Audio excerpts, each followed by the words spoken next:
esta mañana a que podamos seguir estudiando el libro de Romanos.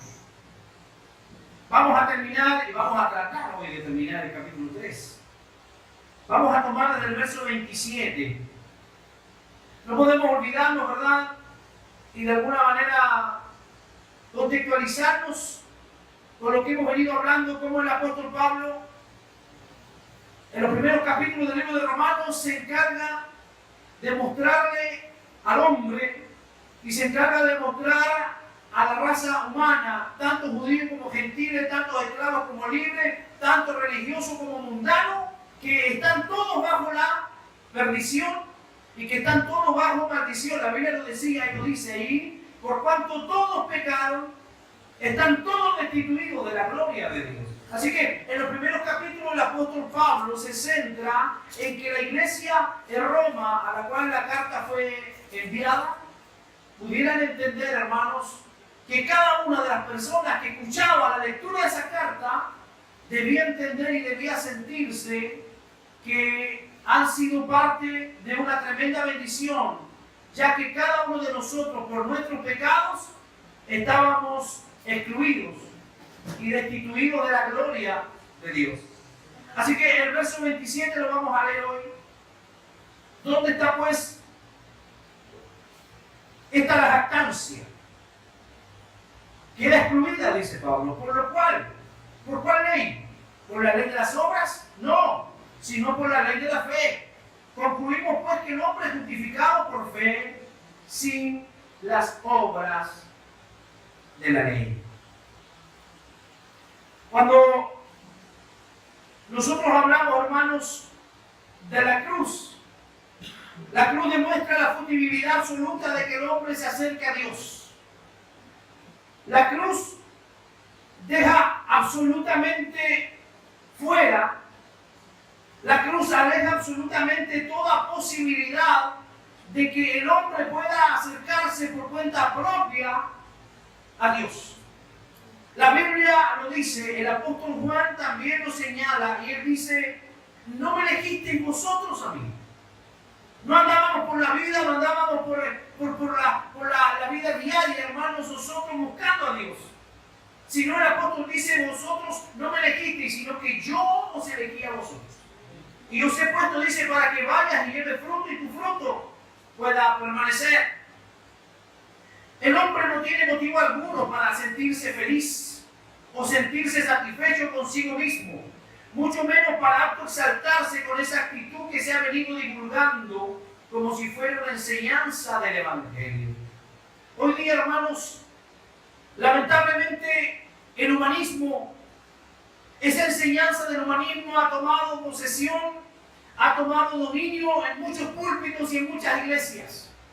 Exaltar, a hacer crecer y manifestar el ego del hombre, hacer sentir al hombre a veces superior a Dios y hacer sentir que el hombre tal vez está en el mismo nivel que Dios, de tal manera, hermanos, que el apóstol Pablo lo dice en 1 Corintios 1:26, mirad, hermanos, vuestra vocación, que no sois muchos sabios según la carne, ni muchos poderosos, ni muchos nobles. Por supuesto, Pablo está usando estas descripciones a un nivel humano, porque a la vista de Dios y conforme a su estándar de santidad, ninguna persona es sabia, ninguna persona es poderosa o es noble. Cuando el apóstol Pablo escribe este texto, lo está hablando y lo está graficando únicamente de nivel humano. Porque delante de Dios nadie es sabio, delante de Dios, hermano, nadie es noble, y delante de Dios nadie es poderoso.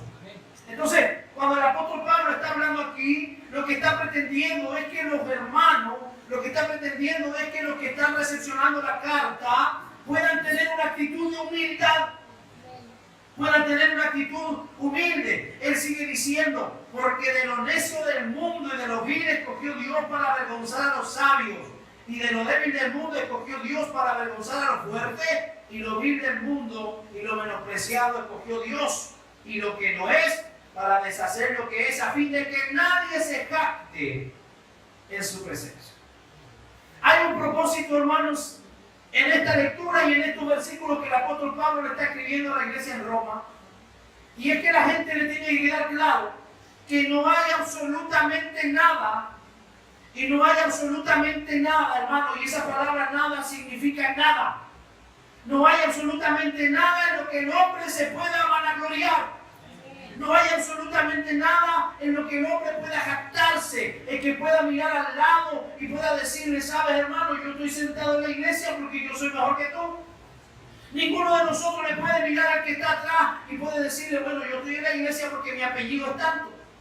Sino que el apóstol Pablo deja claro que la jactancia de ninguna manera se debe manifestar, porque Dios escogió de lo más vil y de lo más menospreciado del mundo para avergonzar la sabiduría de los hombres. Y es allí donde nosotros entramos, hermano.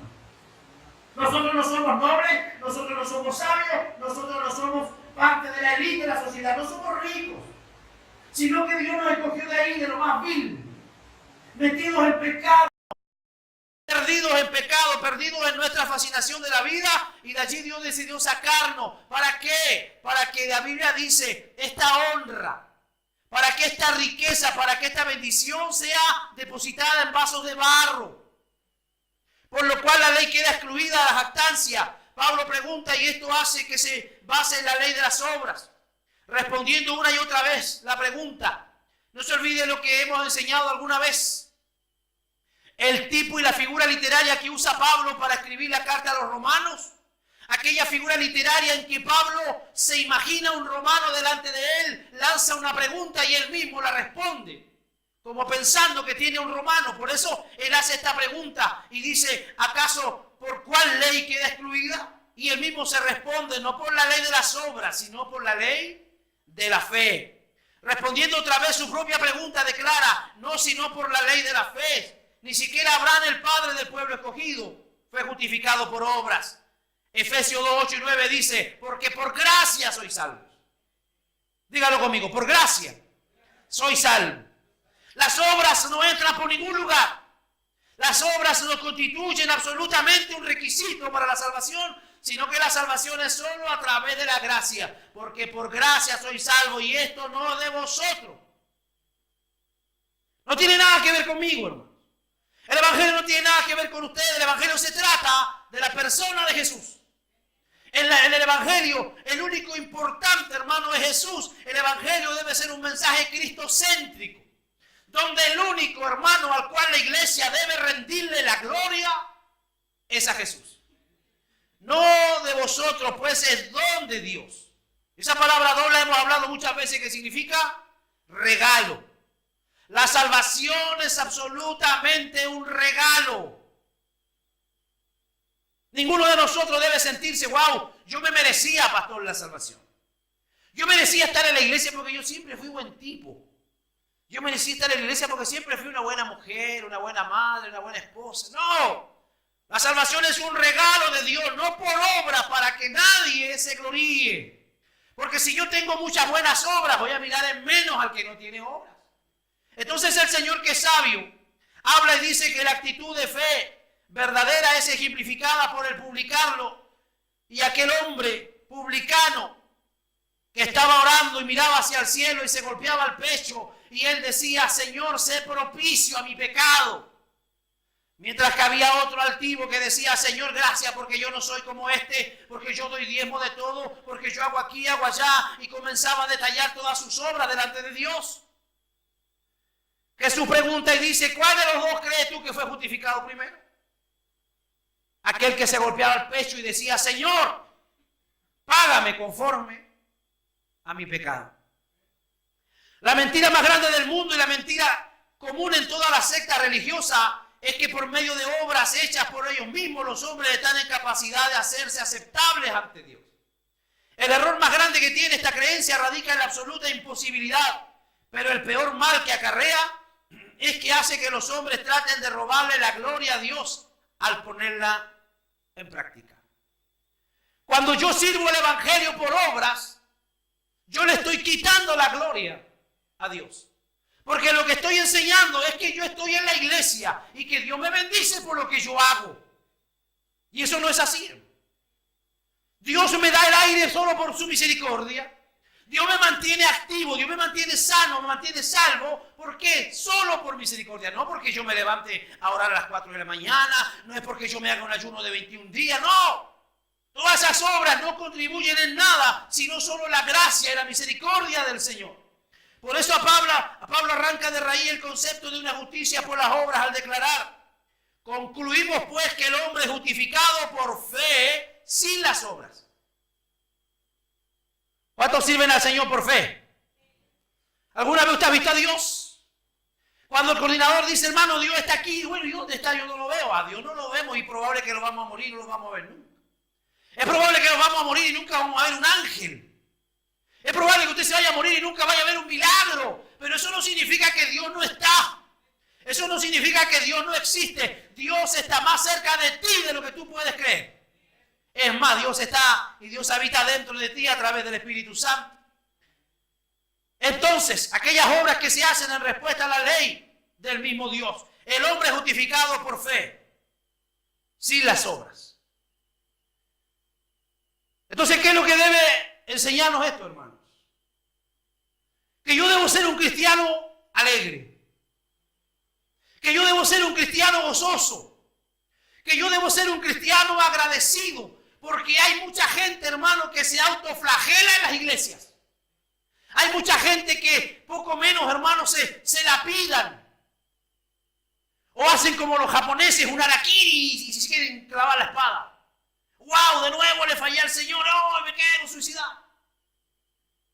Hay gente que vive y se levanta todos los días sufriendo por esto y por ello, por esto y por lo otro. Cuando la Biblia nos habla, nos dice que la salvación es un acto de fe. Yo soy salvo por la fe. Y cuando yo soy salvo, las obras van a venir solas. Pero yo no me debo levantar todos los días pensando que hoy día voy a hacer unas 25 obras. No, así no funciona la vida, hermano. Usted va haciendo obras diariamente de acuerdo, el Señor las va poniendo en su camino. Pero ¿cuál es entonces esta fe salvadora que es una realidad sin las obras? En primer lugar consideraremos algunas cosas que no confirman ni contradicen la fe verdadera. En primer lugar tenemos la moralidad visible. Dígalo conmigo, la moralidad visible. Una persona puede ser moral en lo exterior y no ser salva al mismo tiempo. ¿Has visto ese hermano? ¡Wow! ¡Qué buen tipo se ve ese hermano! ¿Lo has visto cómo es correcto? Es un tipo educado, es un tipo que ama a su familia, que respeta a su esposa. Pero eso no es señal de que ese tipo es salvo.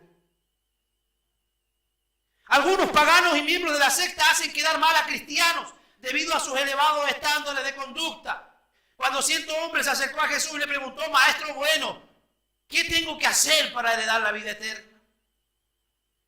Jesús le dijo que guardara los mandamientos. Y él dijo: todos los he guardado, maestro. ¿De acuerdo? Jesús le dijo al hombre: ve y vende todas tus posesiones y dáselas a los pobres y ven y sígueme. Entonces ese hombre, ¿qué dice? Dice la Biblia que se va triste y ya no vuelve. Lo que demuestra una total, absoluta desobediencia a lo que el maestro le está exponiendo.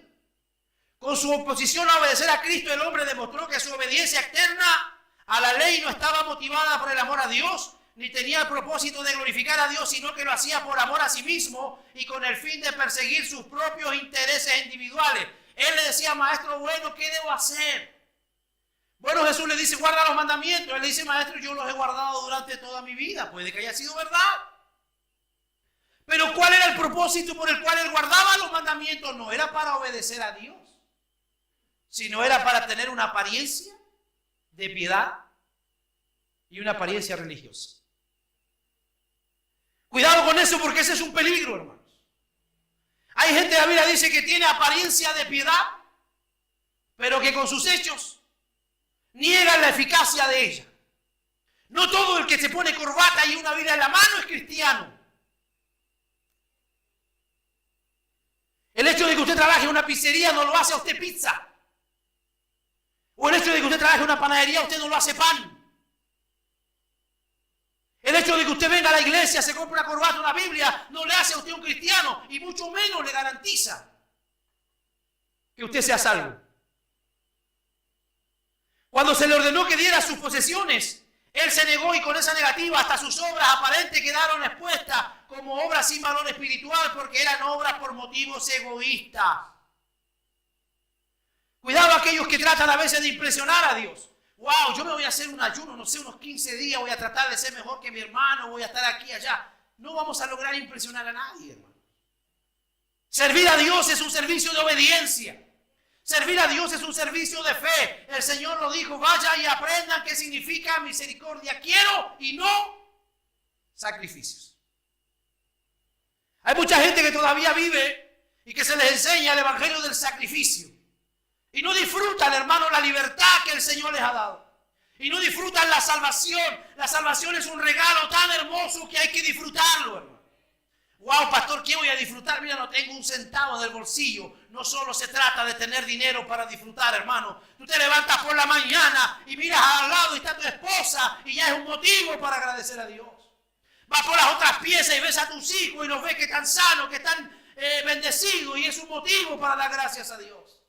Llegas a la iglesia y ves a tus hermanos y es un motivo para dar gracias a Dios.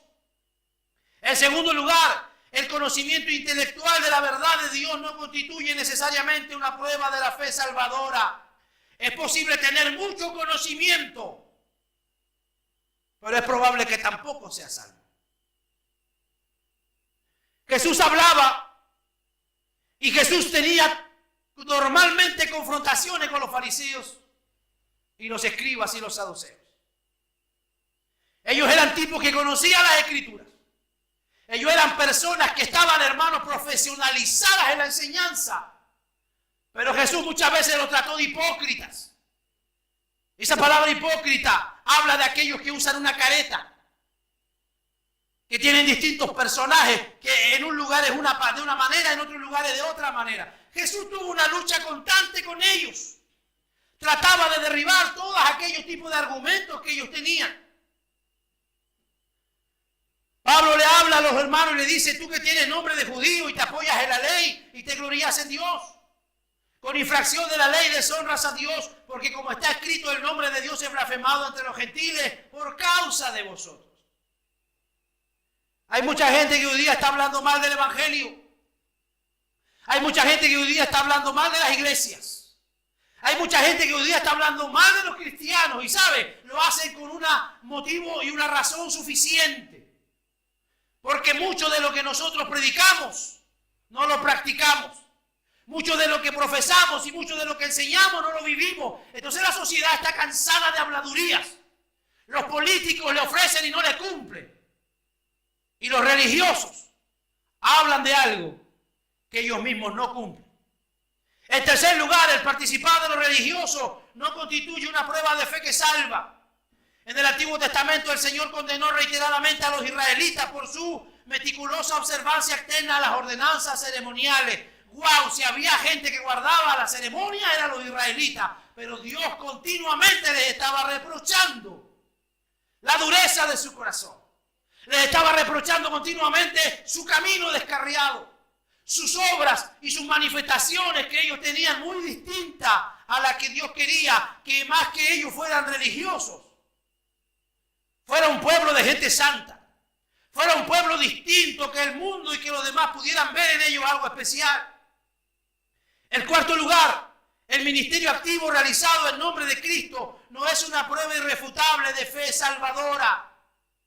Aquella gente que pasa la semana entera, wow, metido en la iglesia, de aquí para allá, haciendo esto y lo otro, y pareciera que eso le hace sentirse que es salvo. No es así, hermano. Judas estuvo todos los días y todas las noches con Jesús y se perdió.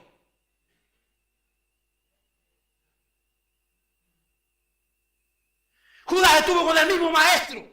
Judas estuvo y pasó el discipulado que Jesús le hizo a todos y cada uno de ellos, pero aún así él se perdió. Así que el hecho de que nosotros trabajemos de sol a sol por el Señor no nos garantiza que nosotros seamos salvos. ¿Cuántos dicen amén? Judas era un activo, hermano.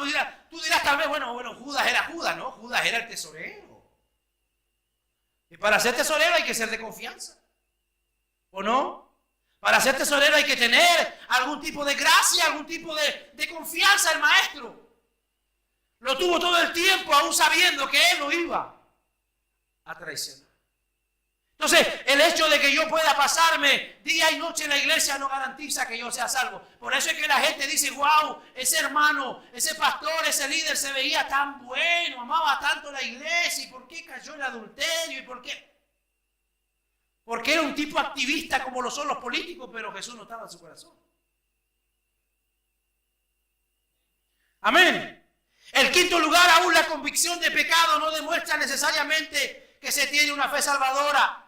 Hay instituciones de salud mental en todo el mundo que están llenas de personas que están agraviadas por el conocimiento de su propia pecaminosidad. Muchas personas que por mucho tiempo han estado profundamente esclavizadas a algún pecado en particular han sido capaces de liberarse de sí mismos. ¿Por qué? Porque el único que le puede hacer libre a usted es Jesús.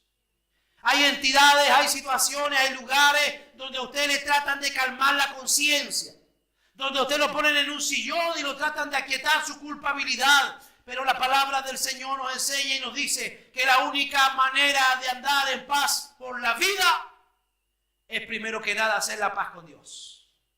Por eso es que usted no tiene paz. Por eso es que la sociedad no tiene paz. Porque necesitan hacer la paz con Dios, que es la principal, para poder entregar a los demás lo que muchas veces no se tiene.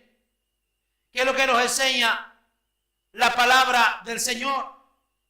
Son como el hombre que se las arregló para librarse de un espíritu inmundo, pero después de un tiempo el espíritu regresó y encontró la vida del hombre desocupada, barrida y ordenada.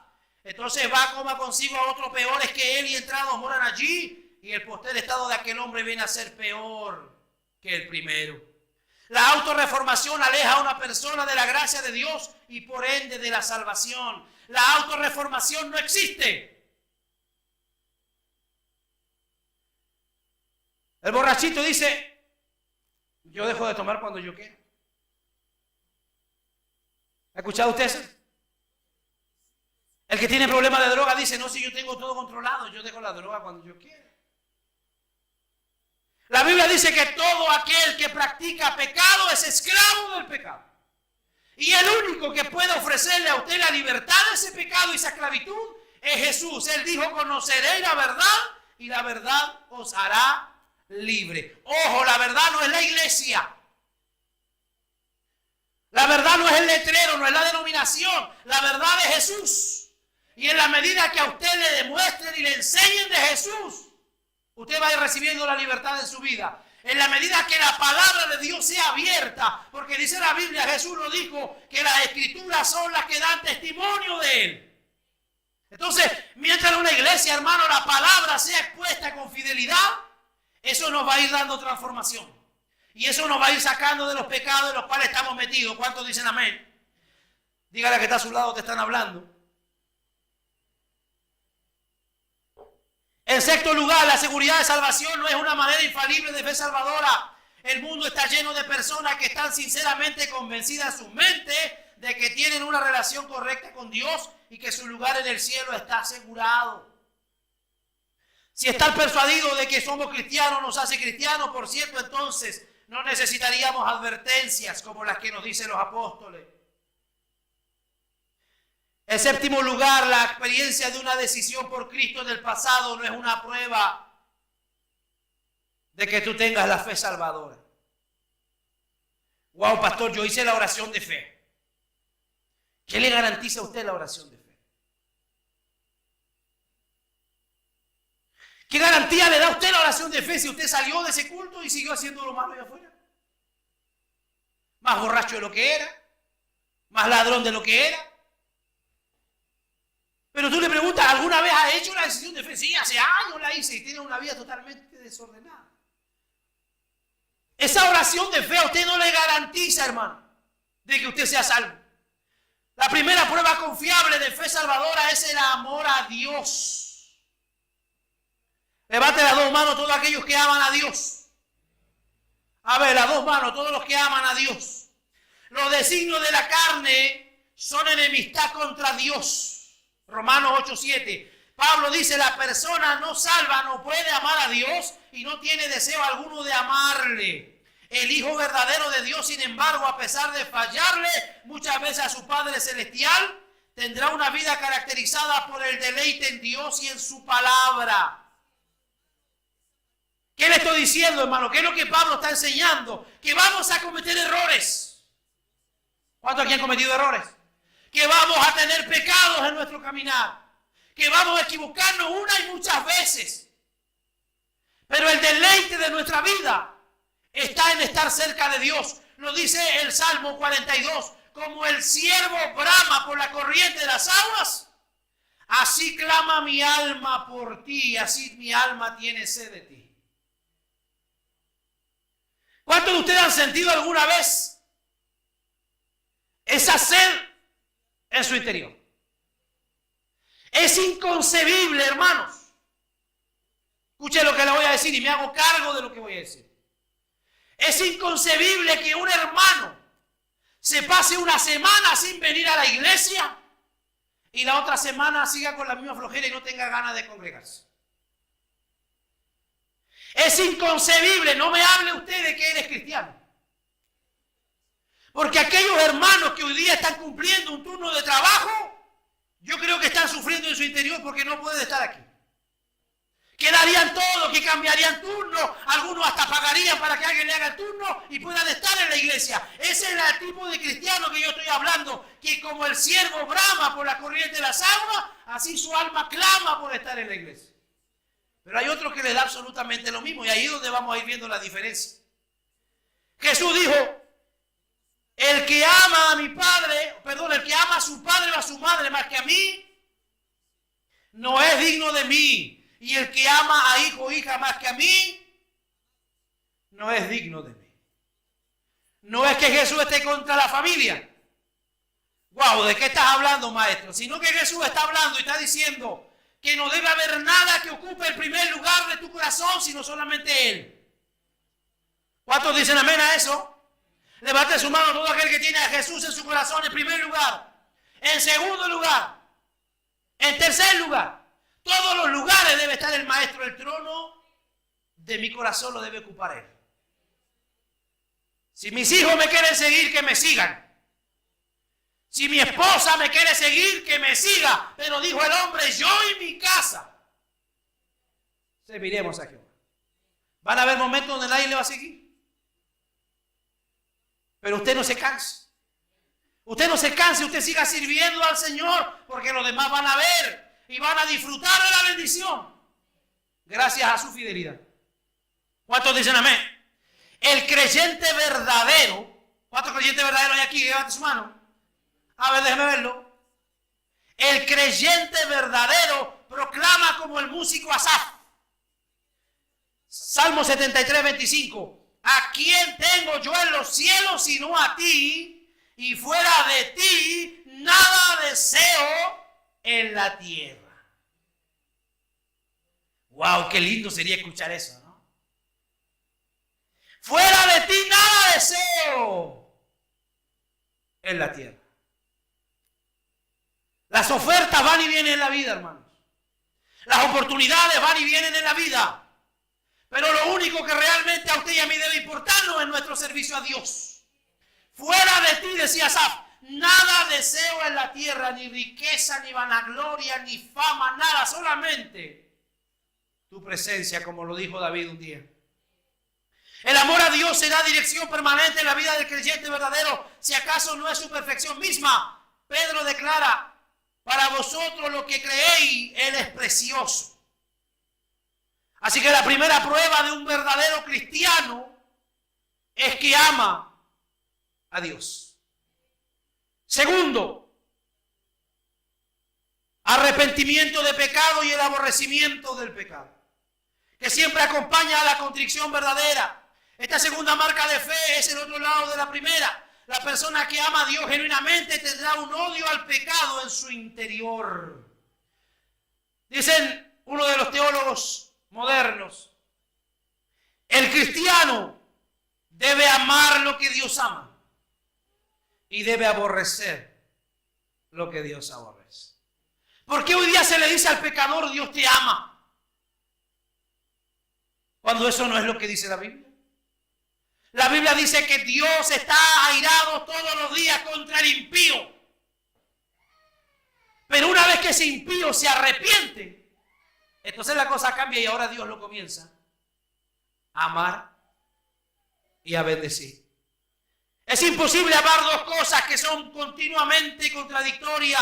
El Señor dijo en Mateo 6:24, ninguno puede amar o servir a dos señores, porque aborrecerá a uno y amará al otro, o estimará al uno y menospreciará al otro. Amar al Dios santo y justo implica casi por definición aborrecer profundamente el pecado. El apóstol Pablo es claro y él lo enseña. Él dice, no que yo ya lo haya alcanzado todo, sino que dice, yo hago una cosa, me extiendo hacia lo que está delante, dejo atrás el pasado y estoy ahí en el servicio del Señor. Y en otra carta, en otro texto, Pablo dice, hay una ley que se manifiesta en mí, dice. Y el bien que quiero hacer, no lo hago, sino el mal que yo no quiero hacer, ese hago, porque hay una ley en mí que se revela, dice. Y es como escuchar a los hermanos a diario hablar y decir eso. Pastor, yo tengo toda la intención de hacer el bien, pero termino haciendo lo malo. Tengo todo el compromiso con Dios de querer cambiar, de querer dejar de mentir, de querer dejar de hacer esto y lo otro, y al final termino haciendo lo que no quiero. Esa es una ley que nos va a acompañar hasta que Cristo venga por nosotros. ¿Qué tengo que hacer? Aprender a subyugar, aprender a someter esa ley. La Biblia lo dice, Proverbios 28:13, el que encubre sus pecados no prosperará.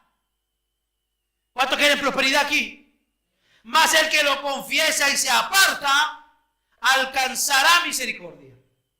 Váyase hoy de aquí con la misericordia de Dios, hermano. Confiésele a Dios su dificultad, su pecado. Confiésele lo que le cuesta, confiese dónde está el problema. Este versículo conecta las dos partes inseparables del verdadero arrepentimiento: la confesión y el abandono del pecado. Cuando fue confrontado David por Natán en lo concerniente a su adulterio y al homicidio que había cometido, el arrepentimiento de David fue genuino, como lo escribe el Salmo 51. Ten piedad de mí, oh Dios, conforme a tu misericordia y conforme a la multitud de tus piedades, borra mis rebeliones. Él oró y dijo, lávame más y más de mi maldad y límpiame de mi pecado. El creyente que es verdadero con frecuencia detesta el pecado, aun mientras lo puede estar cometiendo. Ejemplificaba muy bien, hermanos, aquellos predicadores ancianos del Evangelio. Y cuando decían y cuando manifestaban la dualidad que se manifiesta cuando una oveja y cuando un cerdo caen al barro. Cuando la oveja cae al barro, comienza a bramar y comienza a hacer ruido de tal manera que alguien vaya y la saque del barro. Pero cuando el cerdo cae al barro, ese para él es su paraíso. Entonces está la diferencia, hermano. Puede que usted vaya a fallar en la vida. Puede que usted vaya a pecar. Pero ¿dónde está la diferencia? En el arrepentimiento. Lo decíamos el otro día, hermano. Lo decíamos el jueves a través de lo que se enseñaba el jueves anterior. La diferencia entre Pedro y Judas. Ambos engañaron al maestro. Ambos le traicionaron, ambos le fallaron. Pero Pedro dice que lloró amargamente y se arrepintió, mientras que Judas prefirió quitarse la vida. Hay muchos cristianos que va a pecar, que va a fallar, que va tal vez a sentirse que traiciona al maestro. Pero la diferencia está en el arrepentimiento. David dijo, lávame más y más de mi maldad y no quite de mí tu Santo Espíritu. La disciplina por el error va a venir. La disciplina por el pecado es ineludible. Pero Dios te va a tomar y Dios te va a restaurar. El arrepentimiento verdadero es más que un sentimiento de tristeza. Judas sintió tristeza, pero aún así se quitó la vida. Ningún cristiano llega a estar completamente sin pecado, sino hasta cuando va a la presencia del Señor. Primera de Juan 1, 8 y 9. Si decimos que no tenemos pecado, nos engañamos a nosotros mismos y la verdad no está en nosotros. A continuación el apóstol dice, si confesamos nuestros pecados, Él es fiel y justo para perdonar nuestros pecados. Si el pecado de una persona no le molesta y a cada instante que pasa no le trae convicción, la salvación de esa persona es cuestionable. Si alguien está cayendo siempre en el mismo pecado, si alguien está siempre involucrado en el mismo pecado, entonces es cuestionable que ese hermano sea salvo. Cuando Dios toca una vida, rompe el corazón, donde Él derrama el Espíritu de gracia, no hay unos cuantos suspiros transitorios que agitan el pecho, hay convulsiones de tristeza que parten el corazón en dos. ¿Cuántos aquí se recuerdan el día que Dios le habló y le salvó? No son meros suspiros, no es una cosita, oh, pastor, yo sentí un nudito en mi garganta, no, no es eso así. Cuando la palabra de Dios llega a la vida de alguien, le hace pedazo del corazón. Lo hace sentir tan miserable, lo hace sentir tan poca cosa, que lo único que uno logra y atina a hacer es llorar, es pedir perdón, es doblar su rodilla, es buscar ayuda. Por favor, alguien ore por mí, porque soy un pecador. Pero hoy día tenemos la iglesia llena de gente que lo único que ha sentido es un suspirito.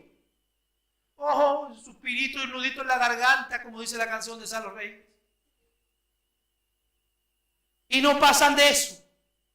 Entonces, como no hay un arrepentimiento genuino y serio, van cayendo y cayendo y cayendo y cayendo y van haciendo que el nombre de Dios sea blasfemado, que es lo más terrible. Una cuarta prueba confiable de que tú eres salvo es devoción a la gloria de Dios, lo cual se relaciona mucho con el amor a Dios y el arrepentimiento de pecado. El creyente verdadero está dispuesto a decir con Pablo: mi anhelo y mi esperanza es que en nada seré avergonzado. Antes bien, con toda confianza, como siempre, ahora también será magnificado Cristo en mi cuerpo, o por vida o por muerte. Lo que le hacen a Cristo me lo hacen a mí. Lo que hablan de Cristo lo hablan de mí. Cuando alguien habla mal de Cristo, nosotros no podemos permanecer neutrales. Cuando alguien está haciendo un chiste de Cristo, ¿cómo nosotros nos vamos a estar riendo? El apóstol Pablo dice que con Cristo justamente yo estoy crucificado. Entonces, cuando alguien habla mal del maestro, yo no puedo quedarme impune, porque está hablando de alguien que es parte de mí. Cuando yo recibo la salvación, es imputada a mi pecado la justicia de Dios. Y mi pecado ahora es imputado al maestro. Él se cargó en la cruz con todos mis pecados y ahora Él me regaló la justicia. Entonces yo no puedo ser, hermano, indiferente a ello. Necesitamos saber, como ya fue señalado, este deseo no será visto en su perfección en la vida del creyente verdadero. Siempre será evidente en una dirección de su vida. El Señor va a estar siempre manifestando la dirección que quiere para ti. Pero necesitamos nosotros, hermanos, esa realidad. Que todo lo que hagamos, sea mucho o sea poco. Aún el apóstol va más allá y dice: aún cuando comas o bebas, hacerlo todo para la gloria de Dios. Una quinta prueba confiable de fe verdadera es la oración. Gálatas 4:6. Por cuanto ustedes son hijos, dijo Pablo a los creyentes de Galacia, Dios envió a vuestros corazones el espíritu de su Hijo, el cual clama: Abba, Padre. Todo cristiano genuino debe ser sincero en admitir libremente que le cuesta la oración. ¿Hay alguien aquí que no le cueste la oración?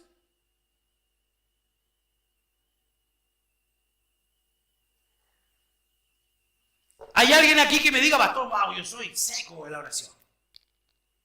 A todo mundo le cuesta orar. Pero la oración es una de las riquezas más grandes que Dios ha dejado a la iglesia, a través de la cual podemos llegar, hermano, a ministrar y podamos llegar en el mundo espiritual a tocar el corazón de Dios. La oración tiene la posibilidad, hermano, de llevarnos a cumplir la voluntad del Señor. Jesús, cuando le dijo a sus discípulos que debían orar y decir: Padre nuestro que estás en el cielo, santificado sea tu nombre, venga a nosotros tu reino, hágase tu voluntad en la tierra, así como se hace en el cielo. ¿Cómo yo voy a lograr traer la voluntad de Dios a la tierra si no es a través de la oración? ¿Qué es lo que quiere Dios para la iglesia? ¿Qué es lo que quiere Dios para mi familia? ¿Cómo lo voy a conseguir? a través de la lectura de la palabra, y también lo voy a conseguir a través de la oración. Así que dile a que está a tu lado: este año aumenta tu oración. Una sexta marca de que tú eres un verdadero cristiano es un amor abnegado. No solamente hacia Dios, que es la primera marca, sino también hacia otras personas, especialmente a sus hermanos cristianos. El que dice que está en la luz y aborrece a su hermano, está todavía en tiniebla. Y el que ama a su hermano permanece en la luz y en él no hay tropiezo. Más adelante en esta carta Juan dijo: nosotros sabemos que hemos pasado de muerte a vida en que amemos a nuestros hermanos, porque el que no ama a su hermano permanece en muerte. La persona que no tiene un interés sincero en el bienestar de los creyentes verdaderos no es ella misma un creyente verdadero y todavía está muerta espiritualmente. De nuevo en esta carta Juan dice: amados, amémonos unos a otros, porque el amor es de Dios. ¿De quién es el amor? ¿Y el odio de quién es? Amémonos unos a otros porque el amor es de Dios, y todo aquel que ama es nacido de Dios y conoce a Dios, y el que no ama no ha conocido a Dios, porque Dios es amor. ¿Cómo estamos en nuestro nivel de amor? Si hubiera aquí una manera de poder medir nuestro nivel de amor, wow, ¿cuál sería el resultado? Si hubiera una maquinita como la que usamos para medirnos el azúcar y nos demos un pinchazo y nos diga cuánto amor, sería ideal. Y algunos mediríamos y la guardaríamos al tiro, por vergüenza. Pero es necesario, hermano, que podamos reconocer esta mañana cuál es vuestro nivel de amor. La Biblia dice que si tú dices que amas a Dios, que no lo has visto, ¿cómo puedes decir que tú lo amas si no eres capaz de amar a tu hermano que lo ves todos los días? Jesús dijo: si tú me diste y le diste un vaso de agua a tu hermano, a mí lo hiciste. Si tú lo visitaste cuando él estaba enfermo, a mí me visitaste. Si tú cubriste o ayudaste la necesidad de tal pequeño, a mí lo hiciste. Si alguno ama al mundo, el amor del Padre no está en él, porque todo lo que hay en el mundo, los deseos de la carne. ¿Cuántos todavía están metidos con los deseos de la carne? Una manera de dominar los deseos de la carne, hermano, es practicando el ayuno. ¿Sabía usted eso? Practicando el ayuno. Porque cada vez que su cuerpo y su carne le pida comida, usted lo somete. Y una vez que usted somete eso que es tan fuerte, va a ser capaz de subyugar cualquier tipo de carnalidad en su vida. Por tanto, dice la Biblia: si alguno ama al mundo, el amor del Padre no está en él. Porque todo lo que hay en el mundo, los deseos de la carne, los deseos de los ojos, todo lo que veo quiero. El último de los televisores, el último de los autos. Ahora los autos estacionan solos, hermano. ¿Quién no quisiera, verdad? Todo eso es vanidad de los ojos. Y la vanagloria de la vida no proviene del Padre, sino de él. ¿De dónde proviene? Y el mundo y pasa sus deseos, pero el que hace la voluntad de Dios, dice, permanece para siempre. O sea, todo lo que el mundo te ofrece y todo lo que tu carne anhela es basura. Eso es el resumen. Pero el que hace la voluntad de Dios permanece para siempre. Y una octava, el crecimiento espiritual. La marca evidencial de que hay salvación en tu vida es el crecimiento espiritual. Es imposible que alguien que sea salvo vaya a estar siempre en el enanismo en que llegó a la iglesia. El enanismo es una enfermedad, hermanos. Y hay gente que a veces sufre de un enanismo en la iglesia, no crece. Y todos los demás van avanzando, van creciendo y él no crece. La verdadera central de la parábola de los diferentes terrenos es que los creyentes verdaderos siempre crecerán espiritualmente en diversos grados, debido a que han recibido por fe genuina la semilla del evangelio. Así es el reino de Dios, como cuando un hombre echa semilla en la tierra, dijo Jesús en otra ocasión, y duerme y se levanta de noche y de día, y la semilla brota y crece sin que él sepa cómo, porque de suyo lleva fruto la tierra, primero hierba, luego espiga, después grano lleno de la espiga. Como el granjero y su cosecha, el creyente no entiende cómo es que crece espiritualmente, pero sabe que debido a que tiene vida espiritual en su interior, la palabra del Señor dice, el que cree en mí, dijo Jesús, por su interior correrán ríos de agua viva. Esos ríos de agua viva hablan de la presencia de Dios. Habla de que mientras haya presencia de Dios en tu vida, va a haber crecimiento, porque toda la palabra que está siendo sembrada va a tener que dar su fruto. Levante su mano todo aquel que reconoce que ha crecido en el Señor. A ver, déjeme su mano arriba, con libertad. Usted tiene un buen maestro aquí, así que no lo avergüence.